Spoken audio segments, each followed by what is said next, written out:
Hi guys, দেখতে পাচ্ছ এই উপরে ছবিটা। এই ভাইটা রাজমিস্ত্রি কাজ করে, আর এই ভাইটার একটা ছেলে আছে, একটা মেয়ে আছে। তো ভাইটা কাজ করতে করতে উপর থেকে পড়ে গেছে নিচে।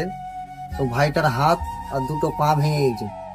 তো ভিডিওটা যেই দেখছো না কেন, 5 টাকা 10 টাকা যে যেরকম করে পারো এই ভাইটাকে দান করো। কারণ আমরা কত দিকে কত টাকা উড়িয়ে দিই। এই ভাইটাকে যদি 5 টাকা 10 টাকা আমরা ইতি দিই, তো এই ভাইটা সুস্থভাবে আবার পরিবারের মুখে দুটো ভাত তুলে দিতে পারবে। তো ভিডিওটা বেশি বেশি করে শেয়ার করো, যেন সবার কাছে ভিডিওটা যায়। তো এই ভিডিওটা দেখে তোমাদের কি মনে হচ্ছে? পাবলিক কি টাকা দিবে? পাবলিককে একটাই কথা বলবো, দাদা আমরা কত দিকে কত টাকা খরচা করে দিই। কেউ পান খেয়ে নি, কেউ চা খেয়ে নি, কেউ আর কোনো জায়গায় 10 টাকা খরচা করে দিই। তো আমাদের 5 টাকা 10 টাকা বড় কথা না দাদা ভাইরা। মানুষের পাশে থাকাটা ওটা ভালো, ওপরওয়ালাও দেখছে।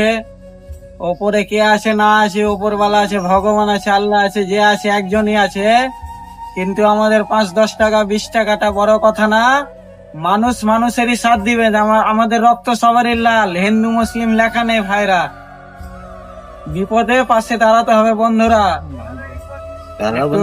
সাপোর্ট করিও, পাশে থাকিও। যে পারবে যা পারবে একটা দাও, যে পারবে বন্ধু সাহায্য করো সেটাকে। যে যতটা পারবেন বন্ধুরা একটু সাহায্য করিও। দুটা হোক সাহায্য করবে। তো ভিডিওটা সবাই দেখতে পাচ্ছেন। 5 টাকা 10 টাকা যে যেরকম করে পারো না কেন দান করো। এই মানুষটারও কিন্তু বাঁচবার অধিকার আছে। এই মানুষটারও বাঁচবার অধিকার আছে। এই মানুষটা আগেকার মতন আবার সুস্থ করে দাও, যেন পরিবারের মুখে দুটো ভাত তুলে দেয়। তো ভিডিওটা বেশি বেশি করে শেয়ার করো বন্ধুরা।